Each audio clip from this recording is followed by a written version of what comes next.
Solar, delivering solar solutions for homes, farms and businesses across Tipperary and nationwide. Visit munstersolar.ie.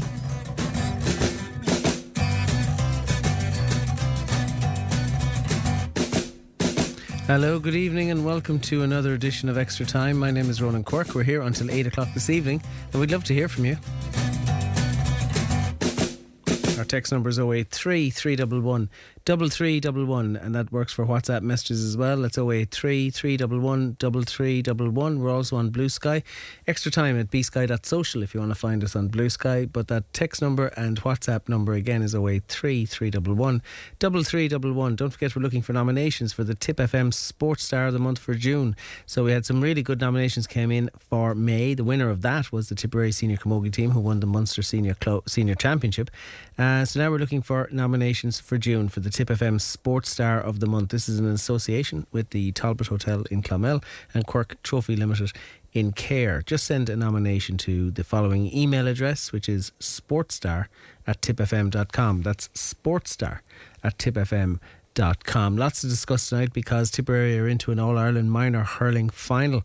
After that semi-final win over Cork, it finished Tipperary 5-18, Cork 2-19. But there was a lot more twists and turns in this game and we will go through it and analyse it and discuss it in due course. We face Limerick in the final on Saturday week. Limerick overcoming Galway 126-115. It'll be the third time these two teams have met in the minor hurling championship. It's currently 2 wins for Tip, no wins for Limerick. We'll discuss the implications of that because sometimes you can make an argument it's hard to beat the same team 3 times in a year. But James, I'm sure, will have them ready for that challenge when it comes down the tracks. The South Senior Football Championship is up and running. Seems like no time at all since we were playing county championships, or our county team is playing, but the South have got their Senior Football Championship up and running. We'll have those results for you as well. We'll also, and the mainstay tonight will be the draws for the County Camogie Club Championship. So all the grades, all the draws will be here live on Extra Time between now and 8 o'clock. So listen out, see your club and see whereabouts and where you're going to be pointing your car in what direction once the club championship gets up and running. 083 311 3311. But we're going to start with minor hurling because Tipperary overcame Cork in the minor hurling championship, as I've told you, in the semi-final that was held in the Gaelic grounds in Limerick on Saturday, 5-18 to 2-19. Let's hear from James Woodlock. Overall thoughts, look, we've been here twice before and went down the same route I spoke to you the other day, Paul. Went down the exact same route. All-Ireland semi-finals are the most difficult of all games to win because there's so much at stake. So much. The final is actually easier to play. But look, again, 2 teams went at it like the 22, like the 24-1 with Galway, just pure out now hurling. And we're probably a bit rusty starting off. We got the goals when it mattered. We had more to get and didn't take. But Cork, to be fair, had more goals as well and didn't take them. And I think the lads are saying won by 7 or 8 points. I don't think it was that type. Personally, I don't think it was an 8-point game. Cork offered so much to it. They attacked us all over. In Thurles, they went with a sweeper, and I don't think it suited them, never suited Cork. And today they came after us, and after us really hard and had us in all sorts of bother. Probably took us a little bit of time to throw off the cobwebs. And we started well, then Cork hurt us, and then we got back before half-time, and we're on top at half-time, which is pleasing. And then the more the game was wearing on, the more we were starting to come into it. Yeah, the second half, Cork got a foothold. It kind of hinged on a Chris Dunn 21 that he went for a goal. It was stopped. Cork went up the other end, got a couple of points. Then they got the goal. They went 4 points into the lead, and everything was kind of going against Tip for that period. Even Chris himself hit a few wides, got caught for over carrying, but Chris and the rest of the lads really turned it around in those last kind of 10-15 minutes. Yeah, look, when you have time off, it's great. You know, you say you need time off, this and that, and I felt we needed it. There's no question of it. Did we handle it well? I felt you couldn't handle it any better than we did. But nothing plays playing championship hurling. Nothing plays it, nothing beats it. So you have to go and experience it yourself. And look, with a couple of misses we had, they're just all small little rustiness. And I think we blew them out the lockers today, and hopefully we'll be better in 2 weeks' time because of that. But that's what it's down to at the end of the day. Cork had 2 fantastic wins in the meantime, and had their gander up coming in, loads of confidence coming in, backed their team to go after us on 15-15, and it just took us the time to kind of wear them down. We took wrong decisions, and and Chris will acknowledge his one was definitely a wrong decision, you know, and the momentum actually switched completely after that for a couple of minutes, and then once we swung it back, I think we went after him hard in on the inside line here, and our forwards rotating all the time really worked, and different scores inside, different threats inside, and there's probably a nice balance to the team overall. We have fetchers in the air, we have pace around, and as always, they'll never die and they're not going to give up. It probably shows the mindset of a young lad like Chris Dunn that, you know, it was going against him there for those few minutes, and that could have played in his mind, but kept going, kept head down, and I think he finished with 3-5 or 3-6. Yeah, look, when you at the start of the year give a player a jersey, that means, well, in our setup, that I trust him and he trusts us what I'm doing. So I'm never going to be on the line with a player inside in that field for those 4 white lines looking out at me saying, am I going to be taken off? That'll never be an issue. I trust them, they stay on, and they came good when we wanted to. They repaid it all, so they're good lads. But again, it's only a game one, we're only into a final, not in one, so we'll have to get back to work for the next couple of weeks and see who our opponents are going to be, and see can we be better than we were today. And just last one for me, Liam O'Regan was doing a lot of damage in that second half for Cork, kind of in that half back line. Aina Tucker ended up going on him at one stage, and then Aina had a huge purple patch towards the end of the game. Like, he had a huge impact on the game, Aina Tucker. Yeah, you know, and young O'Regan, he's a fantastic hurler. He was beside me and I knew he was starting to hurt us, and we just said we'd bring out Aina. Aina played a little bit deeper and he just got on the ball, and like all the Tuckers, fantastic strikers, and he caused him trouble in, and he came out in front, the ball was lower coming into him, and he got great scores to finish, great scores, and then he's physically strong. So, but to a man directing the puck outs, you know, Owen tried to find the right man all the time with the puck out, so you'd be happy with the contribution off the bench, so look, you'd love to play everyone, we can't, but today was about getting over the line, and we've that achieved. They're a brave side, like, in terms of, it looked like there was a sense of panic, maybe turning down easy points. Fort tried to look for the goal, and it worked out with Josh's goal, and it just, you seemed to throw off the shackles after that third goal went in. Yeah, look, probably in the first half we were trying to overforce goals as well. We went after them hard, and you know, when they weren't coming off, the boys did change, to be fair. They popped a couple of points, gone back in, but then we went back at the second half trying to force a couple. We just feel we have the finishers inside, and you know, I trust them. You know, they're an attacking team and they make good decisions. I offload that responsibility onto them, so they make the decisions on the field of play ultimately, and if they felt that was the right option, that's what they're going for. And look, lucky enough, we got the goals. We had a target of today of coming into the game, like you always have, getting a couple of goals, and it's nice when it pays off. Yeah, and you mentioned a bit of rustiness. Would you put that down to? Would you that be the main reason for the Cork for the first 45 minutes seemed to dominate the ball? They were getting to the breaks more than that. Would you say that was Cork a are a reason? good side as well. You know, they are a good side. They're athletic. Their hurling is always top class. You know, and we did struggle on the breaks. You know, and there's no doubt about we struggled all through. It's an aspect of the game we wouldn't be happy because we pride ourselves on our work rate all the time, and that honesty and endeavour. But they stretch us. You know, sometimes you have one or two fires to quench. You have an awful lot when you play Cork, and ultimately we just couldn't get to the breaks. They were getting there that bit ahead. We were trying to get there and couldn't. So, you know, I think we spoke about it at half time, but in the second half they still hurt us on it. But I felt that we probably hurt them more once we got the ball inside, when we could get it in quicker as well. So, you know, I'm hoping that the rustiness has gone out of us after today, and the boys will hurl with freedom. I think it was 3-9-5 in the final quarter.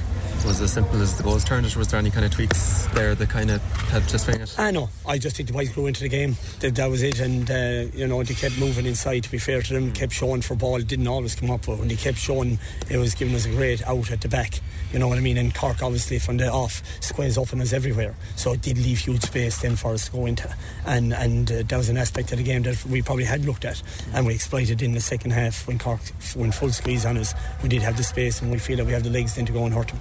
Galway, Limerick in the final now, 2 weeks. Yeah, they're playing in a couple of hours, so whoever it is, we have to turn up now at this stage. And what's that 2 weeks like now for you, preparing young lads for probably the biggest game they'll ever play? Oh yeah, you're just explaining to them that it's another game, and that's it. We'll play the game as we've always done. You keep their feet in the ground. So look, we probably have the experience to be there before with them as well, so we'll make sure they stay well grounded. Not in game one today, and we're into a final.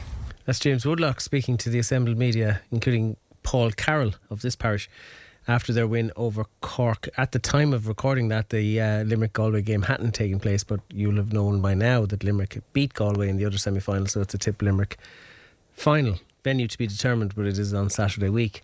Huge congrats to Woody, says one texter. Fabulous minor team, real old style Tipperary hurling, direct hurling into the forwards, and Woody is so calm on the line. Didn't play for 4 weeks. What a great coach. Cormac McGrath as well. So proud of them, lads. Says one texter. Ken McGrath, sorry, my apologies, Ken Hogan. God almighty, I haven't done that in ages, Ken, I'm sorry. Ken is on the line. How are you, Ken? No, Ken is there now. How are you, Ken? Hello, Ronan. Listen, Ken, how are you? Good to speak to you again, especially after our minors performing so valiantly. But it was a game that ebbed and flowed, and Cork came and gave it a rattle, in fairness to them. Oh, yeah, what a game. Like, I never saw the Gaelic grounds looking so well. The ball was hopping off the ground, and huge scores, for both teams. And Tipperary, as is their want with this management team, down through the years, finished very strongly, finished really well.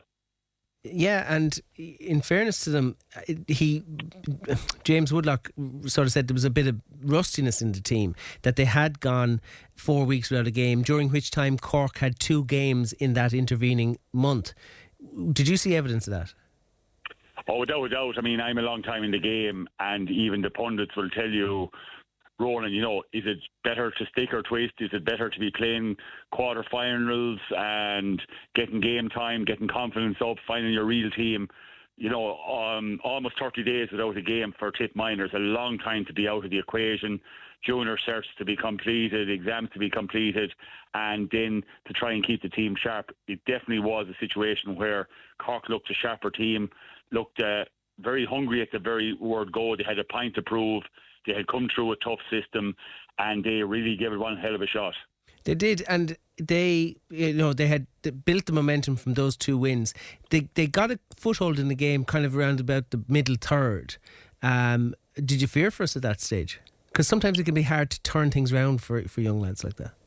Yeah, I suppose the one thing about this group of people that are involved with this team is that there's a never say die attitude. We were on the back foot. Bobby Power was creating a bit of havoc up front.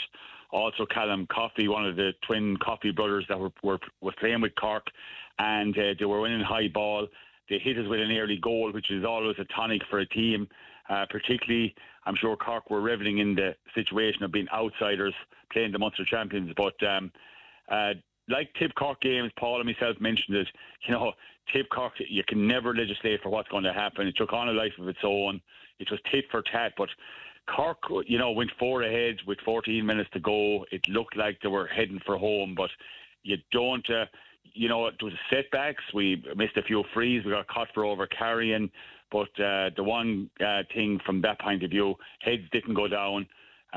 Obviously, Josh Maroney came into the game and scored 1-1, contributed hugely, but above all, I suppose Chris Dunn, what a huge recovery for him. You don't throw the ties out of the cot if things are not going well for you, because Chris, it looked like all his ducks were drowning at one stage in the second half, but what a recovery, and some brilliant goals scored by him to complete the route, Yeah, the third one I thought was really, really quality, real confident finish, but I suppose the game had kind of swung back Tip's way at that point in time. Do you have any do you place any store in this theory? If you play the same team 3 times in a championship, and we will be facing Limerick for a 3rd time, that sometimes it can be hard to beat the same team 3 times because they'll have learned more from the 2 defeats that we might have learned from the 2 wins. Is there any substance to that? Of course, there's certain substance to it. The one thing after the game, and obviously it was fantastic to see 10-1 almost support for Tipperary. It's amazing when you're hurt and when you're down. Tipperary public really love this group of minors. They were the 16th man, really, in my opinion. They really got behind the team when they were on the comeback trail, not gone ahead, Ronan, on the comeback trail. They really got behind the team. And the one thing I sensed after the match, when I went out on the pitch afterwards, just to congratulate, obviously, James Woodlock, Ray Doyle and his co-management. They were very grounded. James, you could see he still wasn't completely happy. They knew they had got one hell of a fright. He definitely has a stick to beat him with. Limerick are obviously in the ascendancy. We're seeing a lot of them at the moment in the media. As a county, they're in the quest for senior glory. Obviously, there's a lot of hype in the county. they will field this minor team, and we saw them in Innis later that evening. They just destroyed the Leinster champions Galway. So from that perspective, I think both teams will be doing their homework. I think Tip will be doing their homework as well. At the moment, like you take the likes of Xavier Nelligan in midfield, he was playing at number 8 for Limerick there. But at the moment, he's the minor hurler of the year, in my opinion. He's been unbelievable, and he single-handedly destroyed Galway in the first half when Galway had, opportunities maybe to stay in the game. But this Limerick team are no slouches. We remarked, Ronan, they brought on 4 subs in the final quarter of the Munster final against Tip. All 4 were playing last Saturday evening, and all 4 excelled. So again, you mentioned earlier on finding your best 15, find the group of players that you want to do a job. Limerick have come upon that. This is going to be one hell of a final, all to play for, an all-Munster affair, and both teams, I think, have a point to prove. I think that's a really interesting stat, an interesting take you've just given us because of those 4 players who came on as subs. That suggests to me that Limerick are a team that were in evolution, and maybe now they've settled on their best 15, and therefore expect a different game. And to go into it blindly thinking that it'll have some replica of the Munster final is probably foolish. Without a shadow of a doubt, but the one thing about this group of players is they'll be very grounded under James. They'll be working hard to work on the weaknesses and the rustiness they had. They certainly weren't happy about conceding 2-19.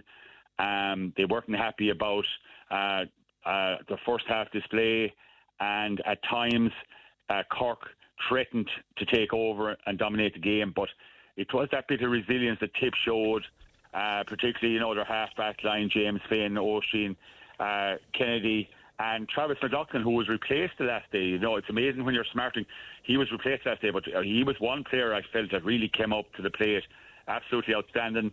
Our cornerbacks had a tougher time than they've had all through the championship, and that will stand them in good stead, from our point of view. But I think overall, the Tipperary substitutes, Kieran Gantley coming in, and of course Josh Maroney, and the rest of the subs that got a chance near the end, to get in there, smell what it's all about. But I think the biggest thing for Tip is that, going into an All-Ireland final, it's all to play for. The cup is up for grabs. We've been there before. The management team was there before. They have that experience. But this Limerick team are no slouches. They are really on the crest of a wave. So from our perspective, we'll need huge support for this game. And I think the Tipperary supporters, got such satisfaction out of the comeback win last Saturday that they will travel in their droves. And that's what this team deserve, to get that boost from the Tipperary crowd and really go at this. Well, it's great to be in an All-Ireland final, no matter which way you slice and dice it. After the year we've had, it's particularly, I don't know, it just lifts us a little bit, is what I think I'm trying to say. And we wish James the best of luck. He's had a great record. Do you know that, Ken? Great record, but a very genuine record. Usually afterwards there's huge elation. James was looking at it between the two eyes. He was saying to himself, we have got more in the tank. We're better than this. We were lucky to escape this game, and he'll have this team in fine fettle. I think, his forward line came good. He made a few great switches. Ian Tucker went to wing forward. Unbelievable in the last half. KJ Dunn only scored at the end, but the amount of assists and the amount of frees he won, showed the work rate that this team have. A James Woodlock team is never outworked. They mightn't win every game, but they're never outworked. Yeah, and that'll be his mantra for the final, that's for sure. Yeah, listen, Ken, we look forward to it. You don't know, there's no venue yet that I know of anyway. It'll probably... Yeah, well, I think they're both counties have suggested they may toss, which would be the sensible thing, I think, in the overall scheme of things. But again, of course, that has to be agreed at I suppose, All-Ireland level. Do you know what? Draws, we've gone to Nolan Park and won 2 of them, so I don't care where we go. Listen, thanks indeed for your time, Ken. Really appreciate it. We'll go again, Ronan. We will Take care. indeed. Bye-bye. Fair play. Bye-bye. Thanks Bye-bye. indeed. That's Ken Hogan joining us there. My thanks to him for his views on that semi-final win. Delighted to be joined in the studio by Geraldine Canaan. How are you, Geraldine? How are you doing, Ronan? Really good talking to you. Really good to see you. Welcome to Clonmel. Thanks very much. Listen, we're going to do the draws in a little bit, and we'll talk about them in due course. But let's talk about our senior camogie team. A little bit. Would you say there's a bit of a hangover from the Munster final? No, I suppose, like, realistically, we played Cork yesterday down Karen Kendi, who's our best player, Yep. Caoimhe Staklam, who I suppose is on fire this year, one of our most dangerous forwards, and Caoimhe McCarthy, our captain. So we kind of went into this game big time under strength and on the back of a poor performance last weekend against Waterford. And, you know, this time last week I was talking to you, I was very disappointed and worried, I suppose, about what will happen, because we're guaranteed a quarter-final spot, what will happen in a quarter-final. But I have to say I was much more upbeat after yesterday's performance. I thought they went toe-to-toe with Cork in FBD Semple Stadium, a big pitch. It was actually a very warm day, and they went toe-to-toe with Cork. I think they were level 6 times in the first half, went in at half-time, 11 points apiece. Probably lost their way to start the third quarter. I think they went 14 minutes only scoring 1 point, but got back into it again, and just unlucky at the end. It was only a puck of ball between them, but I suppose there's definitely things to work on. The girls will be disappointed, obviously they wanted to win, but I suppose from just analysis point of view, I thought it was a much improved performance, to the extent that it's just a pity they didn't play that well last weekend. I think the result could have been different, but there's a lot to build on. They've 2 weeks now before they play Galway, and they can really go all out for that game and try to get a win. Because the group has kind of turned on its head, because didn't Galway beat Waterford? Galway beat Waterford. Yeah, look, it's a new structure this year. They put the 4 top teams in one group. There should be nothing between any of the teams, and it has. You've kind of seen that, haven't it's you? kind of proven that. Yeah, look, Galway seemed to be caught in the hop the first day against Cork. But look, we lost to Waterford. Galway beat Waterford, and then we only lost to Cork by 3 points, despite Cork beating Galway heavily. So I think that it's all to play for. Like I said, there is that safety net of quarter-final spot, but everybody wants to have. Everybody obviously love to get the first top 2 spots. Cork have one of them got now, and it's still up. And if we can beat Galway and Cork beat Waterford, I think it's a score difference then for the second spot, so it's still all to play for against Galway. Yeah, I think it's important to focus on that there's a lot of hurling, there's a lot of camogie left to be played in this particular championship because of the structure as you've outlined. Yeah, and I suppose in any campaign you want to be improving and learning from each. So certainly there was a marked step up from last week to this week, and if you can get that again in 2 weeks' time and hopefully get the injured players back, and I think we'll be in a good position against Galway.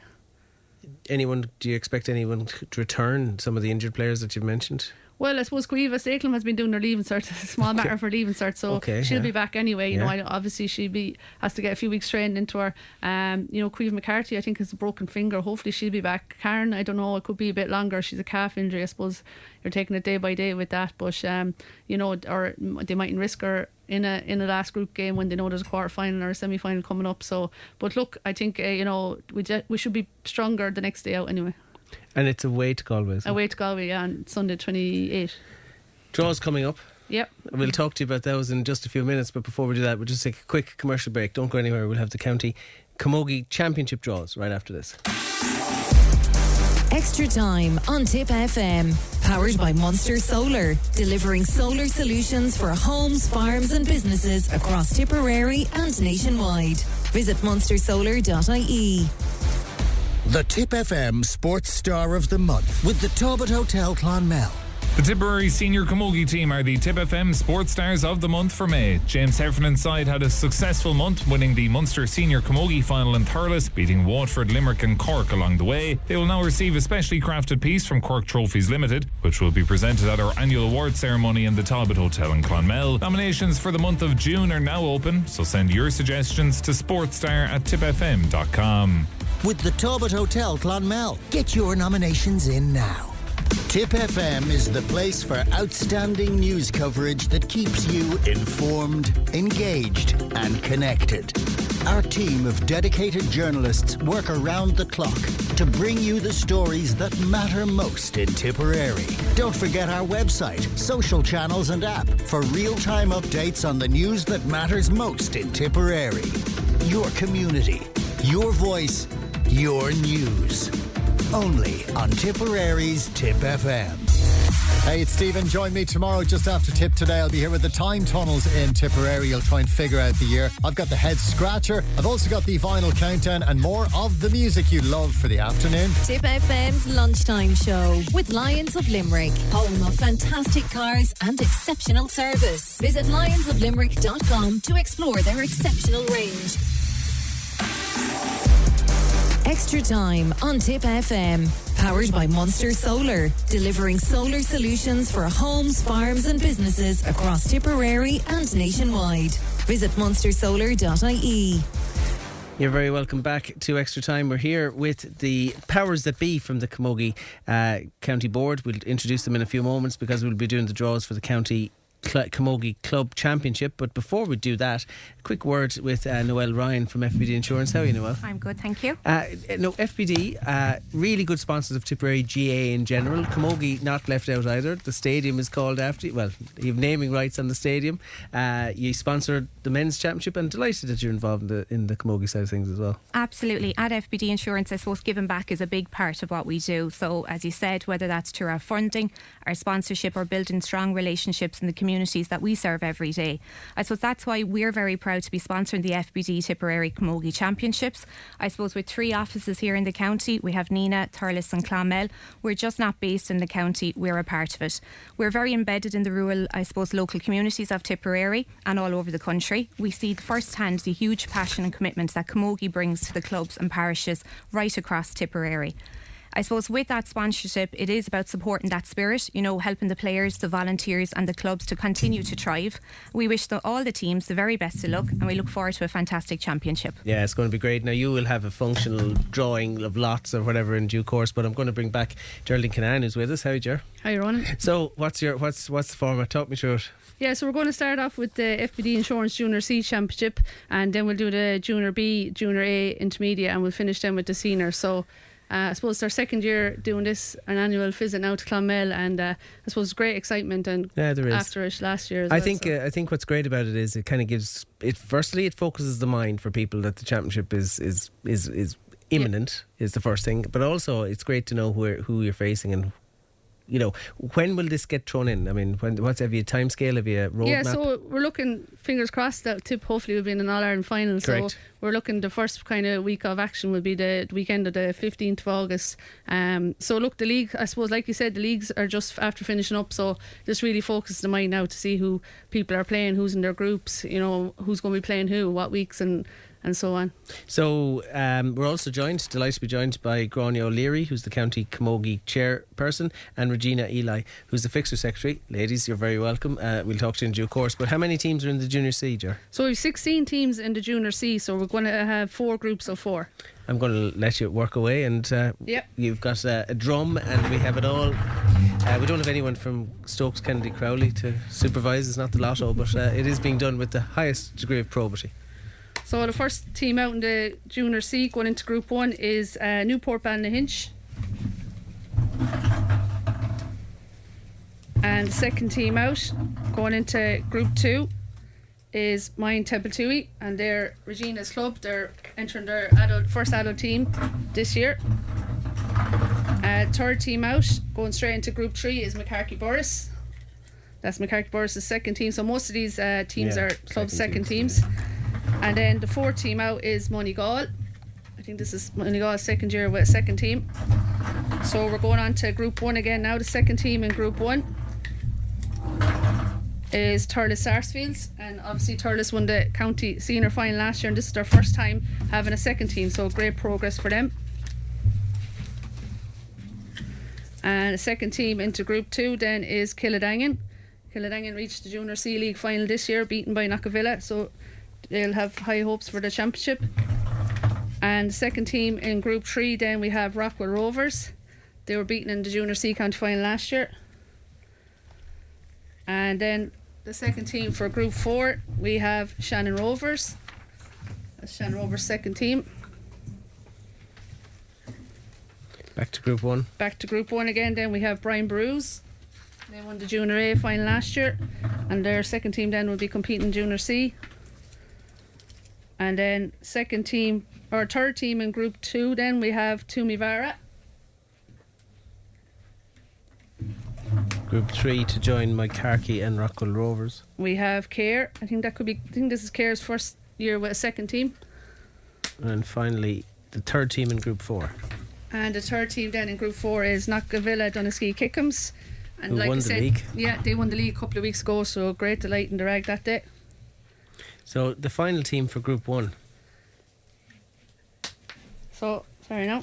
The final team here for Group 1 is Nina Airog.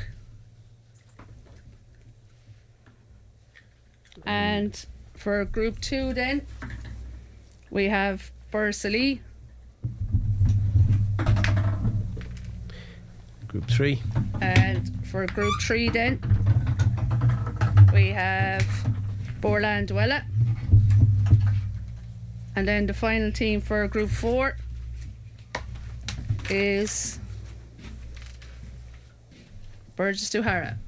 Excellent. So just to run through those again for those of you who are struggling to take them down. Group 1 in the Junior C Championship sees a group that contains Newport Ballinhinch, Thurles Sarsfields, Brian Barrows and Nina Éire Óg.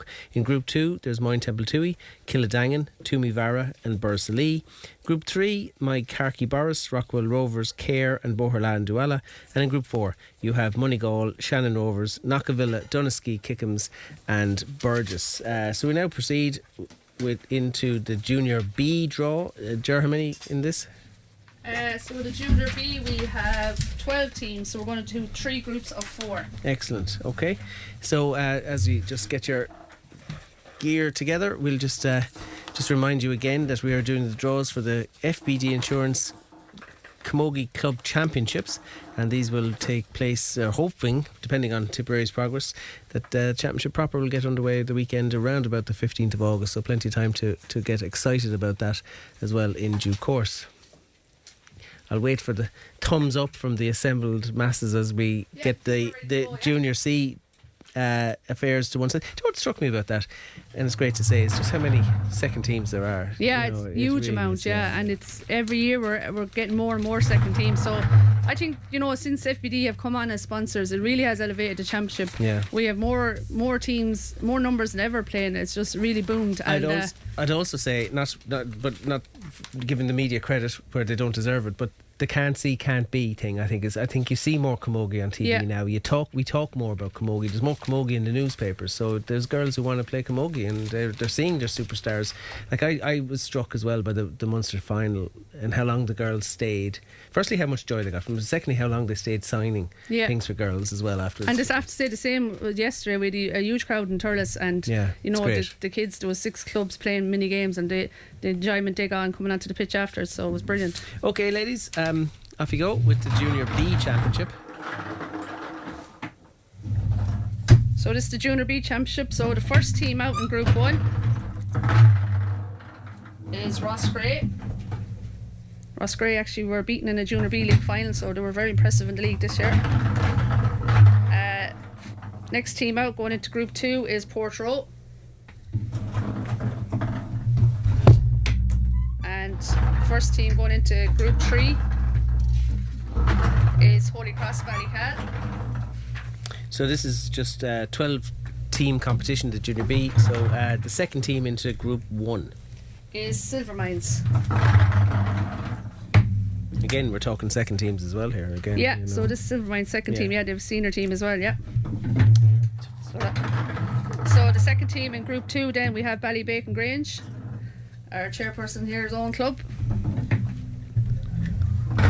And into Group 3. The second team in Group 3 then is Ballingarry.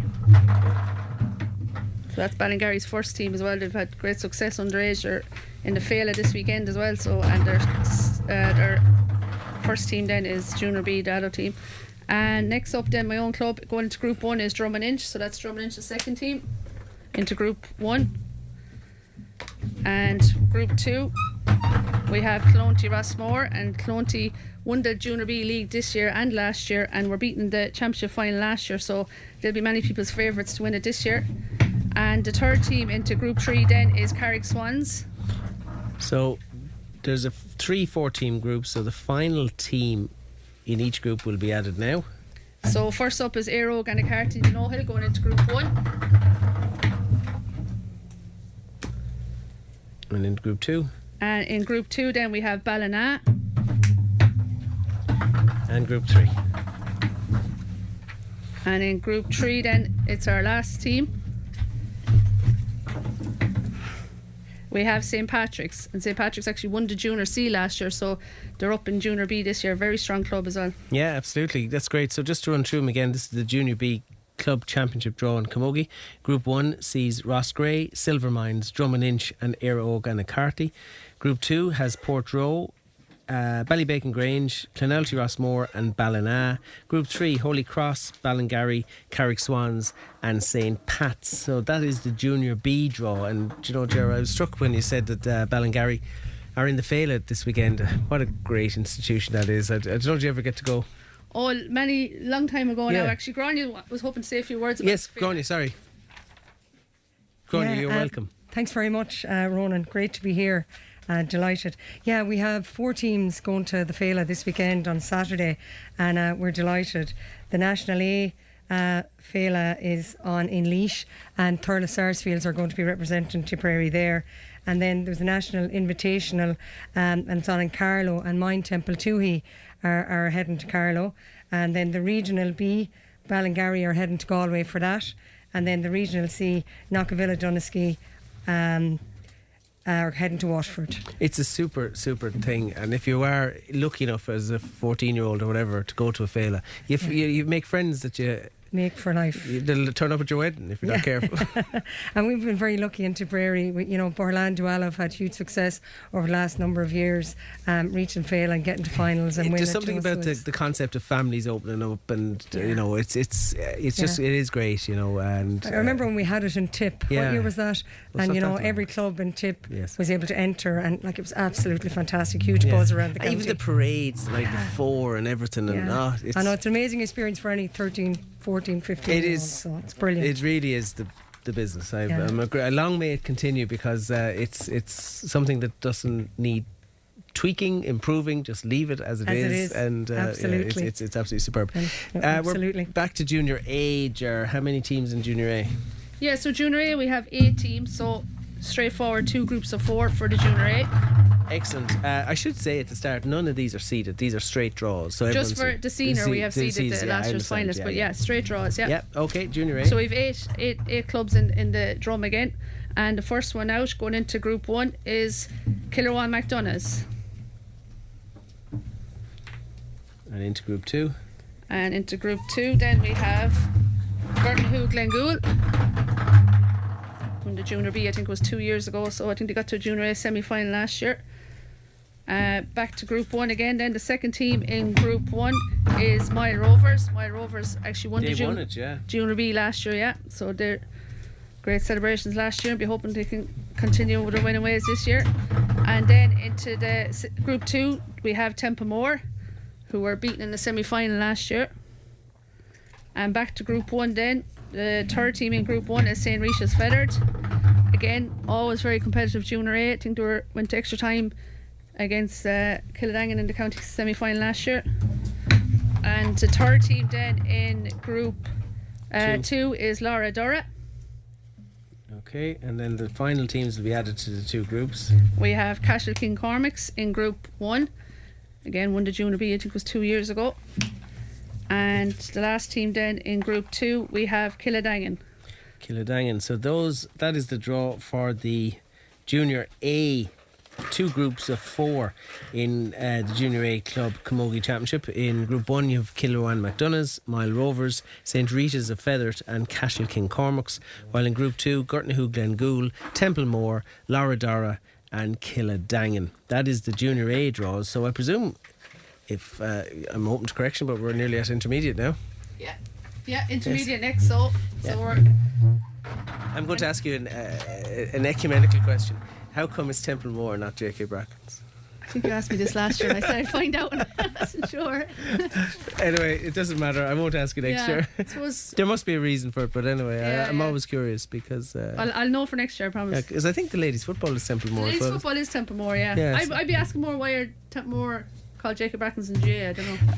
That goes back to a merger some years ago. With Calais or something. Calais, and Anyway, do you know what? Somebody is going to text us in and give us the genesis of that. But anyway, we're at intermediate. How many teams in this, Ger? So we have 9 teams in the intermediate. So one group of 5 and one group of 4. So group 1, presumably, will have the 5, yeah? Yeah, group 1 will have the 5, yeah. So the first team out is Care. Okay. And into group 2. And group 2 then, the first team out is Nina Erogue. So into group 1 with Care. So next group 1 we have Tumivara. And into group 2. And into group 2 then we have Bursley. They came down from senior 2 years ago. Yeah, I was going to ask you eager that. to get back up, yeah. I'd imagine so. Into group 1 again with Care and Toom. So the third team into group 1 then we have Newport Ballydoyle. Always very competitive at intermediate. Just can't seem to make the final push up to senior. Maybe this year will be their year. Yeah. Do you know, the more you talk, and the more this championship actually is as interesting and worthy of our attention as the senior one. 100% intermediate in junior, all of them really. There's great competitions, and this year as well we're coming on board with Clubber, and we'll be hoping to show a lot of more of the games as well. Goes back to my earlier point. Anyway, into group 2 along with Nina, Erogue and Bursley. We have Holy Cross Ballycal. Excellent. So they were beaten in the intermediate league final this year. Group 1. And group 1 then we have Shannon Rovers. Shannon Rovers were unlucky last year, were relegated out with senior after coming up, but they'll be looking to go straight back up again. And the final team in group 2. And the final team in group 2 then is Borland Dwella, which should only leave one left in the pot. Yeah, and Borland, who forget last year, just caught in the last play of the game. McCarthy Burris got a famous goal to win the intermediate, so Borland would be looking to try and go all the way next year. So the final team then is Brian Bruce, who won the intermediate league final this year, even though it was their first year up from junior A. So that's the 5 teams in group 1 and 4 teams in group 2. Maybe it was by design or by accident, but you've made a case for nearly all 9 of them. That shows you, I think, how competitive that championship is. Yeah, 100%. Like you have teams like, I suppose, like Nina, Bursley, Shannon Rovers and Bursley, who were senior for years, and you know I think we only introduced relegation the last couple of years because we've 10 perfect numbers now at senior.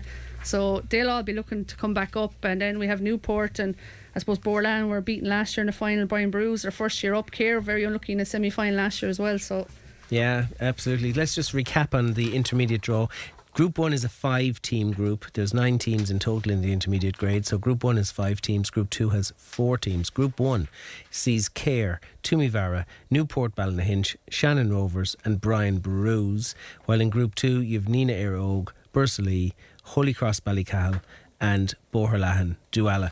I mean, geographically a disparate spread, but that's what you expect when the club championship comes around. Ladies, while we just are going to take the senior draw, we're going to take a quick commercial break. We'll be back in just a minute. The Tip FM Sports Star of the Month with the Talbot Hotel Clonmel. Multi-award winning wedding specialists with state-of-the-art leisure facilities and spa with food served daily. The Tip FM Sports Star of the Month. Get your nominations in now. Hey, it's Stephen. Join me tomorrow just after Tip today. I'll be here with the time tunnels in Tipperary. You'll try and figure out the year. I've got the head scratcher. I've also got the vinyl countdown and more of the music you love for the afternoon. Tip FM's lunchtime show with Lions of Limerick. Home of fantastic cars and exceptional service. Visit lionsoflimerick.com to explore their exceptional range. Tip FM is the place for outstanding news coverage that keeps you informed, engaged and connected. Our team of dedicated journalists work around the clock to bring you the stories that matter most in Tipperary. With the 8 a.m. morning news, the main lunchtime news at 1 p.m. and the 5:45. Your community, your voice, your news. Only on Tipperary's Tip FM. Extra time on Tip FM. Powered by Munster Solar, delivering solar solutions for homes, farms and businesses across Tipperary and nationwide. Visit munstersolar.ie. You're very welcome back. We're doing the draws for the County Club Championship in camogie. We've done Junior C, Junior B, Junior A. We've done Intermediate, which brings us to Senior. And in Senior, there are 10 So teams. 10 teams in Senior, yeah. But you're going to see the two finalists. Yeah, so we have Thurles Sarsfields in Group 1 and we've Clonty Rossmore in Group 2.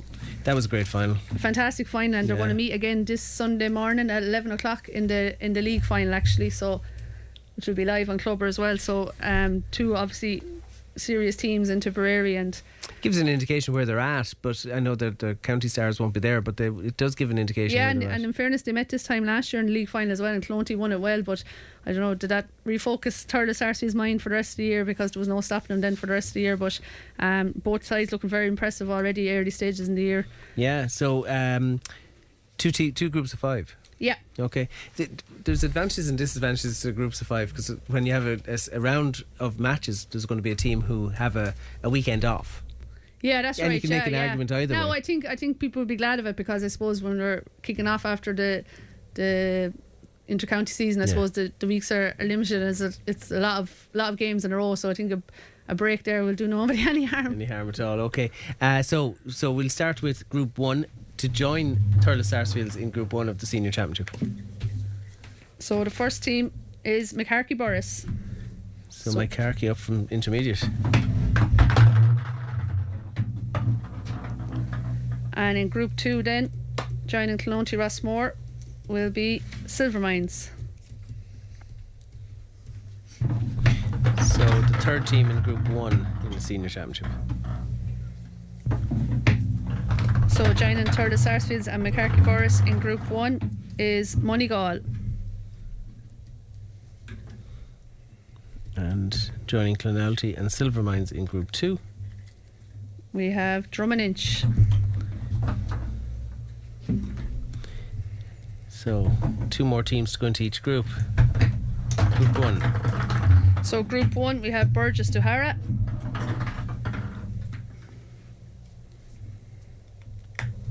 And then in Group 2 we have Knockavilla Doneski Kickham's.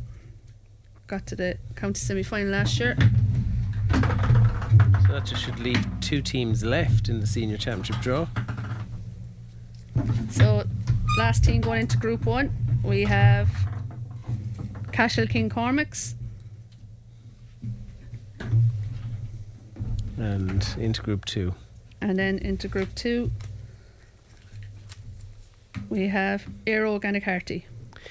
So let's just recap on the draws for the Senior Club Championship in camogie. In Group 1 you have last year's champions Thurles Sarsfields, who will be joined by near neighbours McCarthy Boris, Moneygall, Burgess Duhara and Cashel King Cormacs. While in Group 2 last year's beaten finalist Clonalty Rossmore will be joined by Silvermines, Drummondinch, Knockavilla Doneski Kickham's and Éire Óg Anacarty. Ger, again, highly competitive, as you'd expect. Sometimes it would be lazy of me to sort of suggest that it'll be Sarsfields Rossmore battling it out again. I'm sure your Drummondinch persuasion would dissuade me of that. But again, those are the standard bearers for the last couple of years. I know Thurles have only won it for the first time, but their ascent has been fairly steep. Yeah, I suppose they're in the last 2 county finals, and I suppose before that was Drum and Clonty. So Drum had won 5 in a row, then Clonty won 1, and then Thurles came along and won 1. So look, I suppose Thurles and Clonty will definitely be probably most people's favourites this year again. Obviously Drum will have the hurt of not getting past the semi-final the last 2 years. Knockavilla will feel probably a bit hard done by last year. They got to a county semi-final and then lost, I suppose, their star forward Emer Heffernan early in the game. Maybe if they have full strength this year in knockout stages, they'll go far. McCarthy Boris, I think, are a serious team. They've gone from Junior B to Junior A to Intermediate and Senior very quickly, and they have a serious side that are used to winning and will be a match for anyone. Silvermines are always very competitive. Cashel, I think things didn't go their way last year, but the year before they took Thurles Sarsfields to extra time in a county semi-final. So they'll feel they can go toe to toe with anyone. Same Anacarty and Burgess. There's no easy game in that. Moneygall, we all know that the star players Moneygall have in the likes likes of Mairead and Caitlin Tracy. So, everybody has to be on their game. And I suppose this year it's probably even more competitive than ever. It's a new structure, so only the top 3 will progress. Other years, 4 teams would have come out of the group. This year, both teams that finish first will go into a semi-final, and second and third will go into quarter-finals, and then we have 2 games in the relegation. So maybe before there was a little bit of a safety net, maybe they finish in the top 4, but that's gone now this year. So I think that's why there was even a greater interest in the groups to see, what group you get in and what are your chances of progressing. Navigate a way out, yeah. Just before we go, move on from this, Grania, can I bring you back in for a second? As County Board Chair, how would you assess the health of camogie in the county right now?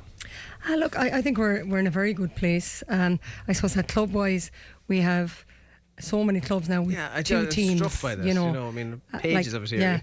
That's at adult, but if you go back to even 12s and 14s and 16s, we have clubs with 2 teams at those grades, which in turn then drives you on for your adult and having 2 teams there. So there's an awful lot of girls playing camogie, which obviously that's what we want, and it's down to the great work of our development committee over the years that have, are driving that.